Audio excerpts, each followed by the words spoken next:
E algumas ferramentas que você vai utilizar nesse processo de execução e acompanhamento são, obviamente você vai ter que se apropriar, fazer curso, procurar algum treinamento que te passe essa informação para que você consiga, que possa subsidiar tanto o teu processo de tomar decisão quanto o processo de planejamento. Então você vai ter que se apropriar de fazer mapeamento e desenho de fluxo, estratégia de execução, a identificação da estrutura necessária, os insumos para a execução, um mapa de competência dos seus colaboradores, para você colocar ele no local certo, onde você possa realmente usufruir da informação, do conhecimento dele, sem ele primeiramente se sentir desmotivado, executar uma tarefa com qualidade. É isso que a gente tem que analisar. Fazer um mapa de risco, a questão do cenário econômico, a questão de fornecedores, vários tipos de informações, que são algumas variáveis que a gente não controla. Você se apropriar de plano de ação e de execução. E o principal é a questão da criação de cenários. Cenários bons, cenários ruins, tudo. Porque você consegue visualizar a médio, curto e longo prazo o que é que pode vir a acontecer com a tua empresa. E ainda nessa questão da execução e acompanhamento, você tem que desenvolver alguns tipos de atividades, de conhecimentos que são super importantes para que sua empresa dê certo. Porque o que acontece na maioria das micro e pequenas empresas, o chefe, o dono, ele assume tudo. E não dá para ser bom em tudo. Não dá para ser bom em tudo. Então não adianta você tentar ficar só centralizando a informação. Tem que delegar. Tem que delegar, porque vai chegar no momento que você está estafado, você não vai dar conta de tudo, que você não conhece tudo. Mas o ideal é que você tenha pelo menos um pouco de conhecimento em planejamento, negociação, gestão da cadeia de produção, no caso se for uma padaria, ou se for do ramo de produção, ou se for uma empresa, a questão da logística, a gestão de processos, tomar decisão, gestão de pessoas, tem que gerir pessoas também, gestão de projetos, gestão de conhecimento, gestão ambiental, conhecimento jurídico, gestão financeira. E agora, nesse contexto da inovação tecnológica, não pode ficar para trás, né? A gente tem que entender que uma das coisas principais, normalmente as micro e pequenas empresas são obrigadas a apresentar o fluxo de caixa, mas é importante que elas tentem inserir o fluxo de caixa nas suas atividades diárias, principalmente no seu processo de planejamento, porque o fluxo de caixa ele tem a função de controlar a entrada e a saída de dinheiro, e que isso é uma função estratégica para qualquer empresa. E se você tem essa falta de controle financeiro, a probabilidade de vir alguma coisa dar errado ela é muito grande. E aí a gente tem que analisar tipo assim, falta de controles ou sistema de informação capaz de subsidiar a tua tomada de decisão também são extremamente importantes e estratégicos, porque quando você tem informação na mão, você consegue coletar dados, você consegue tratar esses dados, você consegue tomar uma decisão muito melhor do que sem esses dados. E infelizmente muitos desses microempresários eles optam em não ter um sistema de informação gerencial porque acham que é um custo a mais, que é desnecessário. Outra coisa é a centralização das decisões. Não adianta você deixar só na mão da pessoa. Se você sai, se você viaja, se você vai para algum lugar para comprar material, vai ficar na mão de quem a empresa? Vão ficar te ligando o tempo todo para tomar alguma decisão? Você acha que a única pessoa ela pode resolver tudo? Se for uma empresa familiar, deve ter alguém que consiga, naquele momento que você se ausentou para fazer alguma atividade, comprar alguma coisa, ele possa tomar a decisão. Mesmo que ele consulte, se for algum tipo de decisão que envolva dinheiro ou envolva alguma coisa mais complicada, mais complexa. Mas é importante ter alguém onde você possa delegar também. Outra coisa, outro grande problema é a mistura da conta pessoal com a conta da empresa. Eu lembro que eu fiz uma consultoria numa empresa, uma microempresa, era uma empresa de médio porte.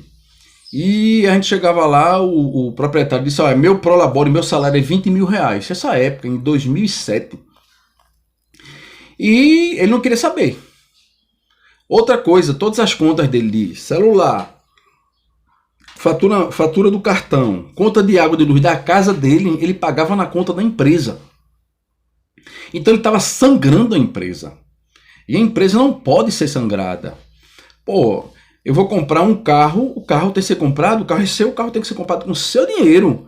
Não com o dinheiro da empresa, a não ser que isso seja um bem que vai servir a empresa.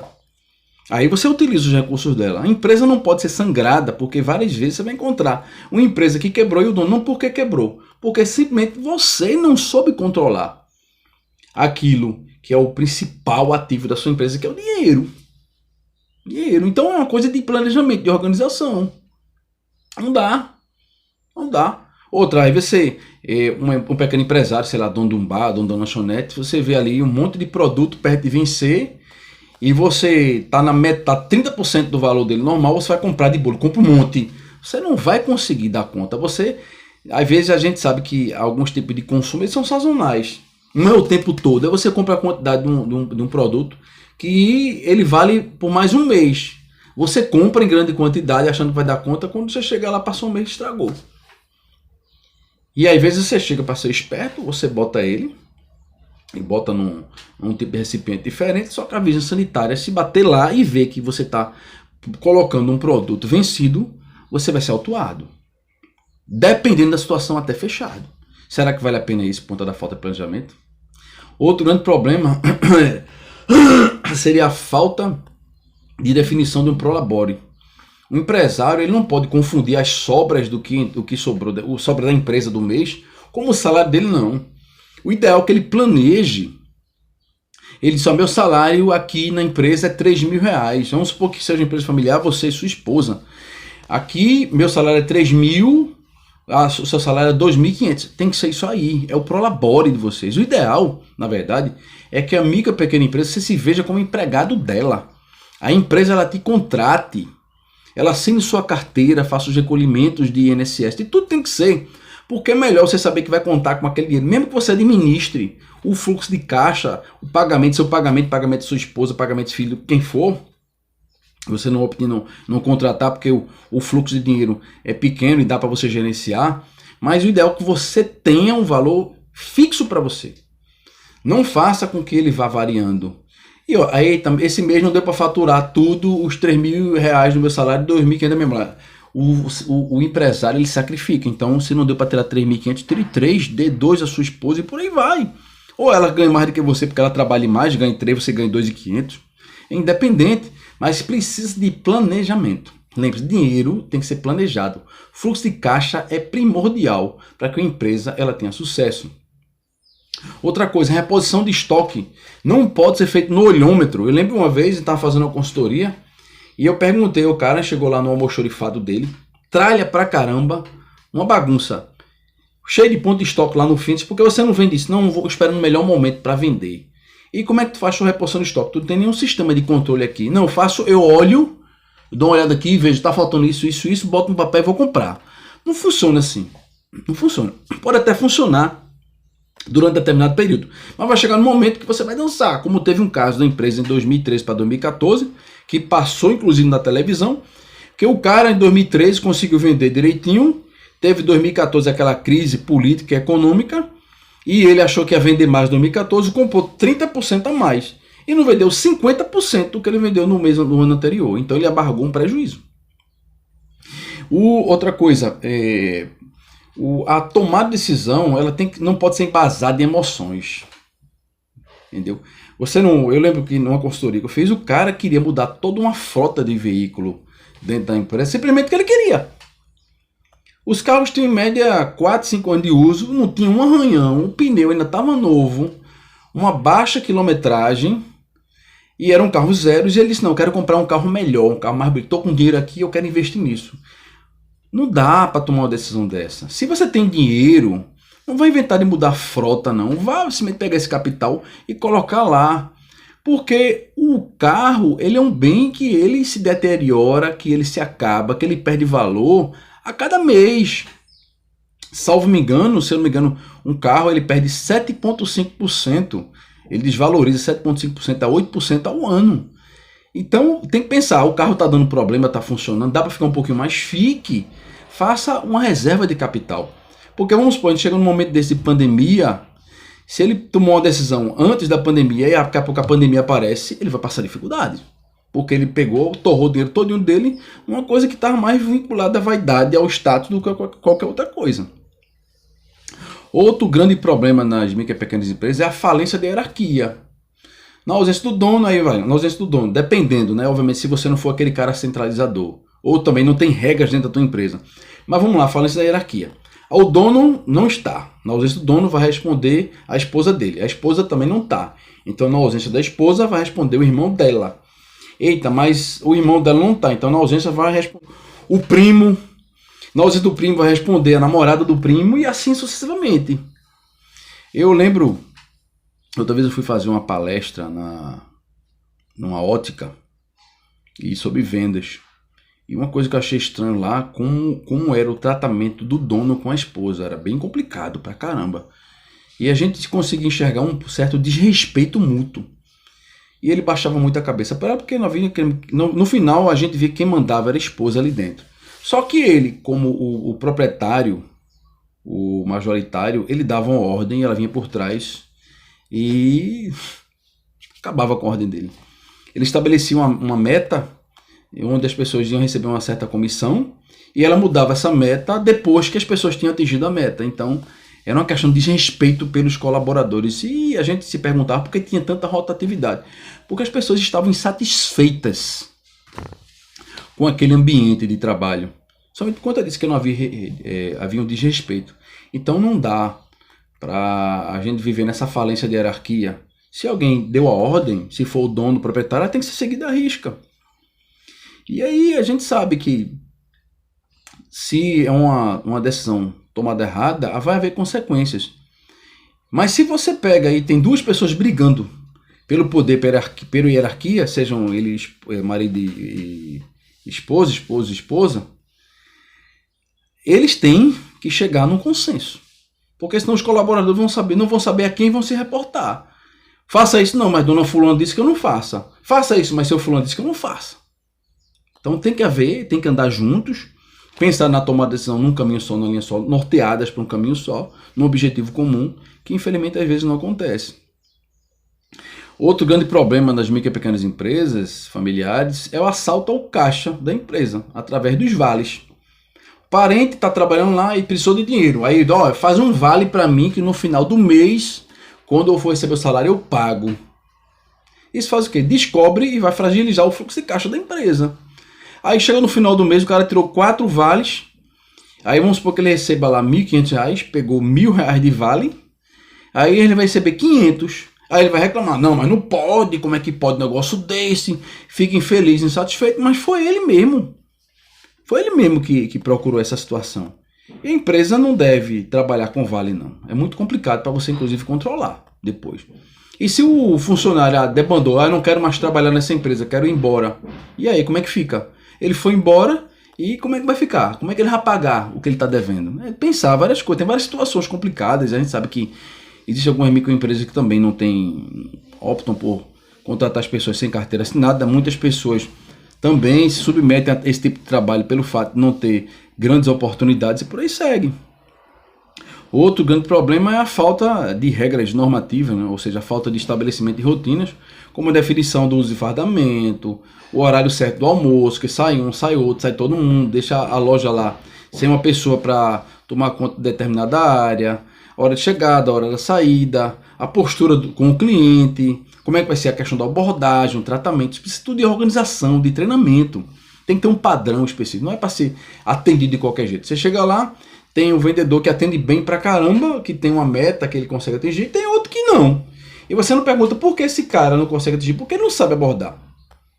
Outra, tem que organizar os produtos também, tem que conhecer, para eu organizar o produto, tenho que conhecer ele, me apropriar dele. Eu lembro que eu assisti uma vez uma palestra de um palestrante que a vida dele inicial, antes de virar palestrante, ele foi vendedor. E ele estava passando dificuldade, buscando emprego, chegou na loja lá, tentando a oportunidade, pediu, não quiseram dar, e ele viu que na frente, se ele contando, na frente tinha um produto que não tinha muita saída. E aí ele perguntou, e esse produto aqui? Ele disse, não, é um produto que não tem muita saída, produto ruim. Ele disse, faz o seguinte, me contrate que eu prometo ao senhor que eu vendo esse produto. Aí, esse não é assim que funciona. Mas ele insistiu tanto que o cara resolveu dar uma oportunidade para ele. E ele começou a tratar com tanto amor e carinho, se apropriou daquele produto, e ele começou a convencer as pessoas que aquele produto é um produto imprescindível na vida delas. Ele conseguiu vender todo o lote. Não sei qual foi o argumento que ele utilizou, ele não entrou em grandes detalhes. Mas ele se destacou tanto como vendedor, que ele foi absorvido, e aí ele fez a história dele dentro da empresa, inclusive chegou a ser gerente dessa empresa, depois de bom tempo, né?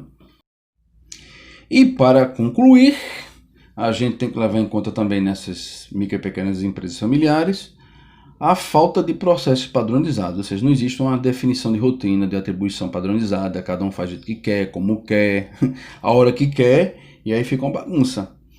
A outra é a questão dos conflitos familiares. Pô, é muito comum que dizem que o costume de casa vai à praça, e eu já vi em alguns lugares de empresas familiares que você chegava lá, o proprietário estava extremamente estressado e discutindo com o esposo discutindo com a esposa, mandando para aquele lugar, mandando para esse, para aquele.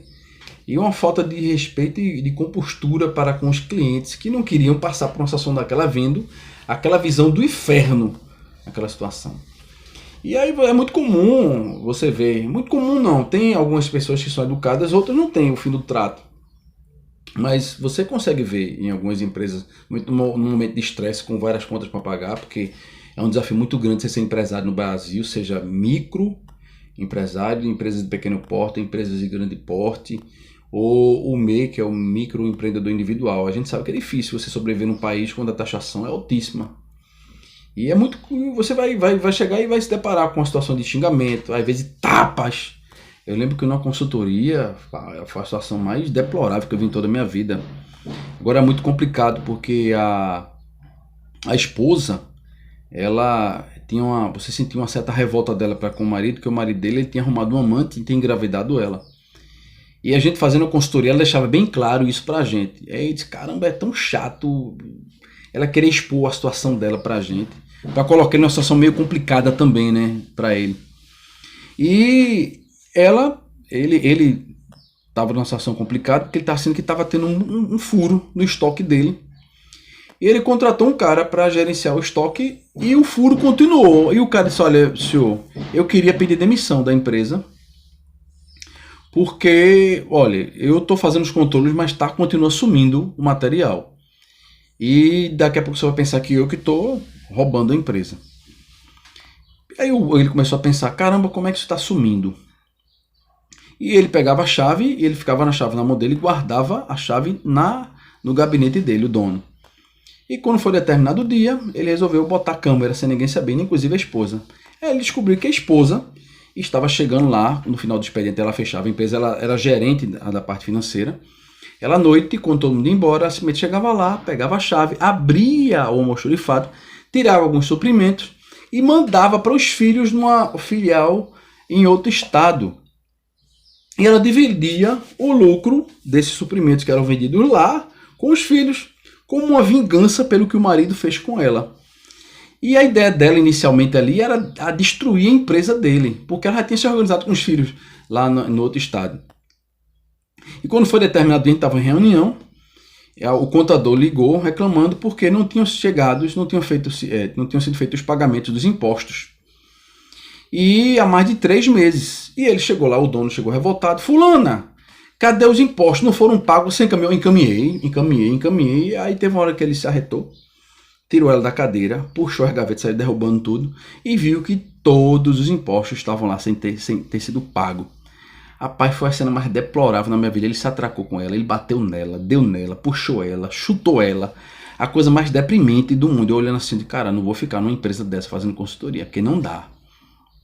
Ele saiu, xingou ela, esculhambou com ela, foi embora. E ela no chão, chorando. Aí eu olhei para ela, eu disse, a senhora tá bem? Ela olhou assim, o que é que você acha? Eu disse, eu não sei lhe dizer. Agora, uma situação dessa, não dá para a senhora continuar. Tome uma atitude. Ele bateu na senhora, ele xingou a senhora. Procure seu direito, a Lei Maria da Penha. Não vou fazer isso com ele, não. Eu disse, por quê? Porque eu gosto dele. Eu amo ele. Ah, então, meu amigo, não quer mudar, né? Preferia ficar levando tapa e chute e achando mil maravilhas. Aí eu disse, sabe uma coisa? Tava aí outra consultora, eu disse, ó, não dá para continuar aqui não, vamos embora. Primeiro que eu sei que não vai resolver o problema, porque tá arraigado agora na cultura dessa empresa, ele não quer mudar e nem ela quer mudar. Então vamos embora. Entendeu? Então, infelizmente, são coisas que acontecem nas empresas familiares. E outra, além da contratação de várias pessoas sem a devida qualificação, simplesmente porque é parente ou também porque não tem nenhum tipo específico de seleção. Eu lembro que uma vez a gente fez uma palestra no CDL, que é o Clube dos Diretores Lojistas, E nessa conversa a gente queria ver firmar algumas parcerias para tentar ofertar uns cursos, fazer umas consultorias gratuitas. E na hora a gente abriu para perguntas se teve um proprietário da empresa que falou que o maior problema dele era a questão do controle de estoque. Porque ele não encontrava pessoas qualificadas, mas ele optava em contratar porque era mais barato e as pessoas, através do conhecimento empírico, iam tocando o controle de almoxarifado, mas virava e mexia, o inventário dele nunca batia. Por conta dessa falta de qualificação. E outro, que era proprietário de um mercado, falando a mesma coisa. Então ele dizia que era muito complicado ele conseguir contratar pessoas com uma boa qualificação pelo salário que ele pagava, e ele precisava de um gerente e ele escolheu o melhor dos piores, ou seja, o menos ruim, para ser o gerente da loja dele, e ele tinha que ficar assessorando o cara o tempo todo, e ele viajava muito para comprar material, para botar lá na empresa dele, e ele ficava monitorando o cara, porque o cara não tinha a devida preparação. Infelizmente, essa é a grande realidade nessas micro e pequenas empresas, que algumas precisam de um choque e precisam procurar parcerias como o próprio Instituto Federal de Pernambuco, a Universidade Federal de Pernambuco, a Universidade Federal Rural, tem várias escolas também, técnicas, tem várias universidades privadas que têm os núcleos de empreendedorismo que podem assessorar essas micro e pequenas empresas, se não propuserem pagar a cobrança de um valor irrisório, mas que façam através de um projeto de extensão a custo zero, que façam que o aluno se aproprie do conhecimento de gestão, que possa assessorar essas microempresas para diminuir todos esses entraves, essas dificuldades que elas passam.